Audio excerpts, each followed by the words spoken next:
Assalamualaikum warahmatullahi wabarakatuh. Berjumpa kembali dengan saya Muhammad Nur Iskandar dari kelas SD 19A3, program studi pendidikan guru sekolah dasar, Fakultas Keguruan Ilmu dan Pendidikan Universitas Muhammadiyah Cirebon. Baik, pada kesempatan yang berbahagia ini atau dalam video ini, saya akan menerangkan tentang Al-Quran sebagai mukjizat. Salah satu bukti mukjizat Al-Quran adalah kepribadian Nabi Muhammad SAW. Betapa tidak, manusia paling sempurna yang Allah ciptakan di muka bumi ini merupakan figur yang tak pernah sebanding dengan manusia yang lainnya, manapun yang pernah ada. Basyarun la kal basyar. Profesor Quraisyihab dalam bukunya berjudul Mukjizat Al-Quran menjabarkan terdapat 3 hal yang perlu diperhatikan guna mempermudah bukti-bukti kemukjizatan Al-Quran, yakni melalui kepribadian Rasulullah SAW, memahami kondisi masyarakat pada saat turunnya Al-Quran, dan cara Al-Quran diturunkan. Membuktikan kebenaran seorang nabi tidak harus melalui mukjizat yang dipaparkannya, tetapi juga dapat dibuktikan dengan mengenal kepribadian, keseharian, tindak tanduk, segala ucapan, akhlak, hingga air mukanya. Imam Al-Ghazali dalam konteks ini menekankan bahwa apabila seseorang merasa ragu itu nabi atau bukan, tidak mungkin keraguan itu berubah menjadi keyakinan, kecuali seseorang tersebut telah mengetahui keadaannya. Baik, dengan cara melihat langsung atau mendengar beritanya melalui sejumlah orang yang menurut adat mereka mustahil melakukan kebohongan. Nabi Muhammad Shallallahu Alaihi Wasallam dikenal baik dari sikap, tutur, hingga penyampaiannya. Orang yang mengenalnya sebagai pribadi yang sangat baik atau Al-Amin.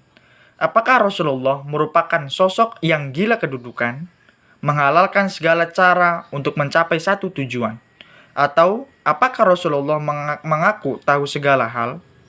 Sangat populer bagaimana tawaran tokoh-tokoh kaum musyrikin Mekah kepada Rasulullah dimingi-mingi harta, kedudukan, pangkat, jabatan, wanita dengan syarat bersedia menghentikan dakwanya. Namun, apakah yang direspon oleh Nabi? Beliau menolaknya dengan sangat halus. Bahkan ketika menjawab tantangan itu dalam hadis sahih, Rasulullah SAW bersabda yang artinya, walau matahari diletakkan di tangan kananku dan bulan di tangan kiriku, tidak akan kutinggalkan miskinku sampai berhasil aku gugur mempertahankannya. Kepribadian Rasul dikatakan mukjizat karena sejatinya sifat kenabian itu menyatu dalam sebuah raga manusia. Manusia yang nampak seperti manusia pada umumnya. Sikap seperti manusia biasa ini pun pernah terekam dalam hadis sahih. Kala itu, Rasulullah mendengar seorang wanita dari penduduk Madinah bernama Ummu Ala berbicara. Dia berbicara di saat kematian sahabat Rasulullah bernama Utsman bin Maz'un. Ummu Ala berkata, "Berbahagialah engkau, wahai Abu As-Sa'ib." Abu As-Sa'ib itu merupakan gelar Utsman bin Maz'un. "Kesaksianku atasmu adalah bahwa Allah telah menganugerahimu surga." Mendengar hal ini, Rasulullah SAW pun ikut berkomentar, "Dari manakah Anda tahu bahwa Allah memberinya anugerah surga?" Lalu Ummu Ala pun menjawab, "Demi Tuhan, wahai Rasulullah, siapa lagi yang dianugerahkan Allah kalau bukan yang semacamnya?"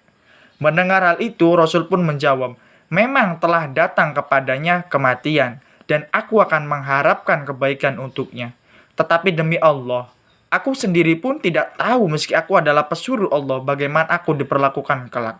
Hadis ini merupakan hadis sahih yang diriwayatkan Imam Bukhari dan An-Nasa'i. Senada dengan hadis tersebut, Al-Quran juga menegaskan hal yang serupa.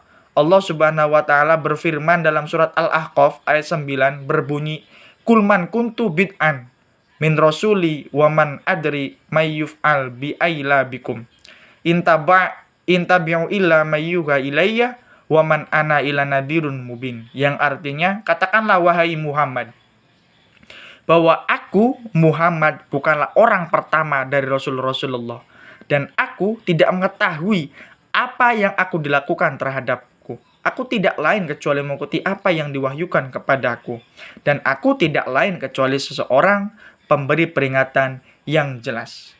Untuk itulah, siapapun yang mempelajari sejarah hidup Nabi Muhammad SAW dan mengetahui keseharian serta kesederhanaannya, pastilah dia takkan menafikan segala macam tuduhan negatif yang ditunjukkan kepadanya, meski secara fisik ataupun naluri. Rasulullah sama dengan manusia biasa, tetapi dalam kepribadian dan mentalnya, beliau bukanlah manusia biasa. Artinya, kita jangan berharap masuk surga, apakah kita berislam ataupun agama yang lainnya, karena pada akhirnya Allah lah yang menentukan kita masuk surga ataupun tidak. Makanya Al-Quran sebagai mukjizat adalah tuntunan untuk kita selamat dari dunia sampai akhirat. Barang siapa orang yang berpegang Al-Quran sebagai pedomannya dalam kehidupannya, maka dia akan selamat dari siksa api neraka. Tapi sebaliknya, barang siapa yang menafikan Al-Quran dalam kehidupannya, kesehariannya, tindak tanduknya, perkataannya, maka dia jangan harap masuk ke surga, melainkan Allah akan membinasakannya ke dalam neraka. Wallahu a'lam bishawab. Oleh karena itu, kesimpulan dari Al-Quran sebagai mukjizat adalah sebagai way of life.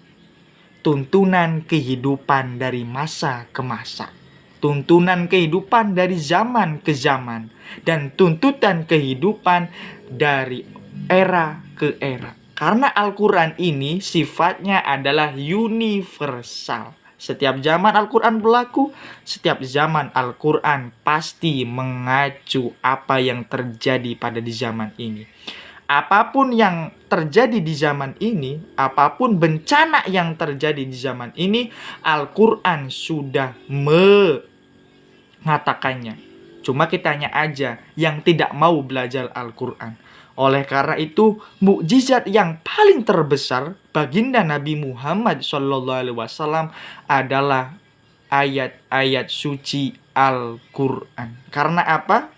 Karena mukjizat yang kita rasakan sampai saat ini, yang kita bisa rasakan sampai saat ini adalah Al-Quran. Al-Quran sebagai way of life, tuntunan kehidupan untuk umat Islam. Sedangkan yang menjalankannya adalah orang-orang yang beriman. Ya ayyuhalladzina amanu kutiba alaikumussyam. Yang disuruh oleh Allah dalam Al-Quran untuk berpuasa adalah orang yang beriman. Ya ayyuhalladzina amanu aqimus sholawatu zakat. Yang disuruh untuk menunaikan sholat dan mengeluarkan zakat itu adalah orang yang beriman. Oleh karena itu, barang siapa yang meyakini dengan sepenuh hati, barang siapa yang mempercayai dengan sepenuh hati, bukan hanya di lidah, tapi di hati juga, itu akan selamat dari dunia sampai akhirat. Oleh karena itu, di akhir video ini, yuk teman-teman semuanya, marilah kita senantiasa mengkaji Al-Quran, belajar ilmu Al-Quran, belajarnya ilmu Allah Subhanahu wa Ta'ala, perantaranya Rasulullah SAW, dan kelak kita di akhir zaman semoga tercatat sebagai umatnya. Amin amin ya robbal alamin. Mungkin cukup sekian video yang saya buat, kurang dan lebihnya mohon maaf. Billahi taufiq wal hidayah, fastabiqul khairat. Wassalamualaikum warahmatullahi wabarakatuh.